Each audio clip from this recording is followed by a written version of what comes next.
Among the other major developments today, President Bush says we are at war and tells Americans to prepare for a prolonged fight against terrorism. He is discussing the battle plan today with his national security team at Camp David. The Justice Department says that 25 people have been arrested for immigration violations as a result of the investigation into Tuesday's attacks. However, one official says that none of them have been charged with any crimes related to the attacks. In addition to those arrested, the FBI also has a man in custody. He was first detained at Kennedy Airport on Thursday on suspicion of having a fake pilot's license. He is being held as a material witness in the attacks.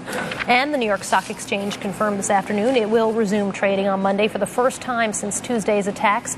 The announcement came after the New York Stock Exchange's sophisticated computer system passed all tests. The spokesman says that 2 minutes of silence will be observed on Monday before trading resumes at 9:30 a.m.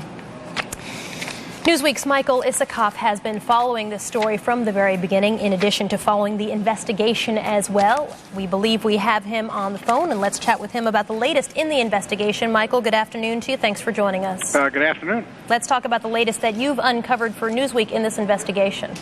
Yes, what we're reporting now on our website, or will be up shortly, is that the FBI actually began an investigation into 2 of the suspected hijackers just a couple of weeks ago, before the attack, after getting information from the CIA that the men were associated with the terrorist organization of Osama bin Laden.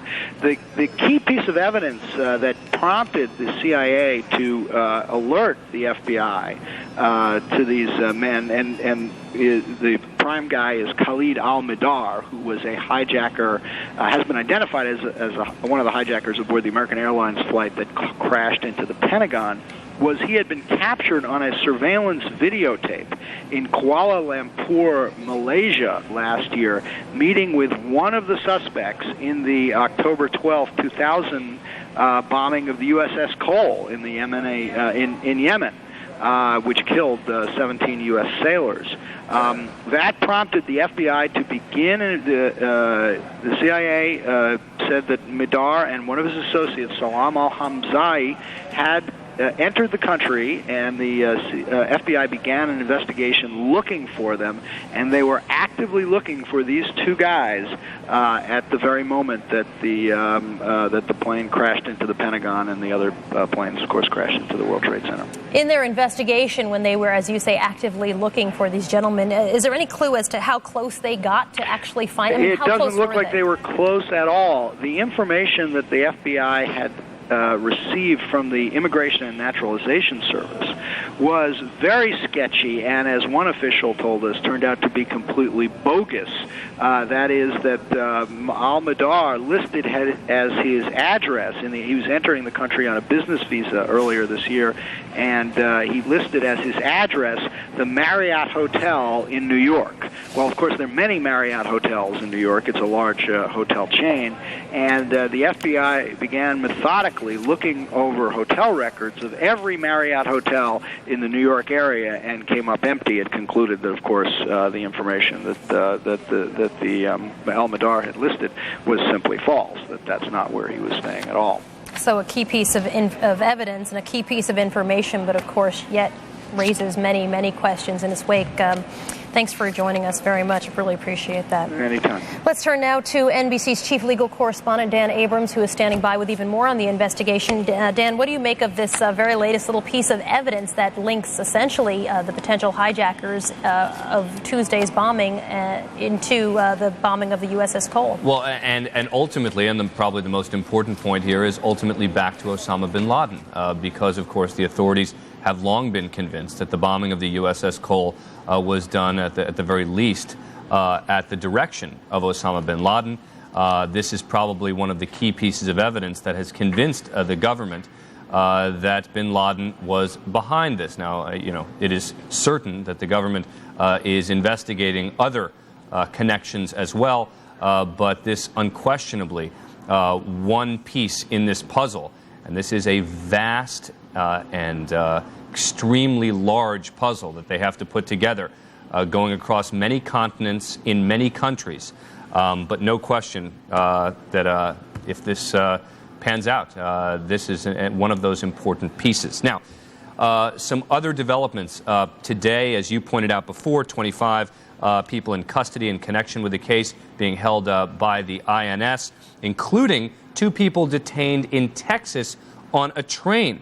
Ayub Ali Khan, age 51, and Mohammed Jawed Azmath were found on a train with $5,000 cash, hair dye, and box cutters. Remember, box cutters were the weapon that some of the hijackers had used. They are being questioned, but remember, the INS can only detain people for about 3 days without charging them with some sort of crime. This is a civil detention, not criminal. So they're going to have to investigate, figure out what they have, if anything, on any of these people. They've also put out a list of 100 people they would like to talk to.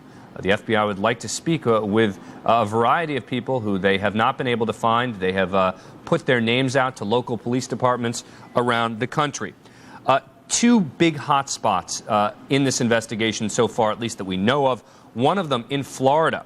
It seems that about 12 of the hijackers lived in Florida at one time or another, and 3 of them went to a flying school in Florida. That's just the beginning. What the investigators will do is they will go to the homes, they'll talk to friends, they'll talk to associates, they'll follow a paper trail, they'll seize computers, they'll do everything they can to try and figure out who else was involved with these people. Another spot that they're going to be looking in, and they have been looking in, and that is in Germany. In particular, Hamburg, Germany. 3 of the alleged hijackers lived in Hamburg, Germany. And as you see here from this video, they actually raided the home of one of them, and his girlfriend lived there as well. The authorities saying that they found some items in a suitcase in the home relating to aviation-type manuals. In addition, 2 of the other suspects lived there as well. One of them, Mohammed Atta, they found in his home, or they found eventually when they seized some of the emails that he had been sending out. He was part of a study group that they looked into as well. We are going to continue with more on the investigation. I'll be joined again by the investigative panel, and one of the issues we'll talk about is how the French were able to avoid an attack on the Eiffel Tower. Many people asking the question, how can we prevent this from happening again? According to our guests, they say the French may have some answers. We'll talk about that this hour. Soledad. All right, Dan, thanks very much. We're looking forward to your next discussion with your panel.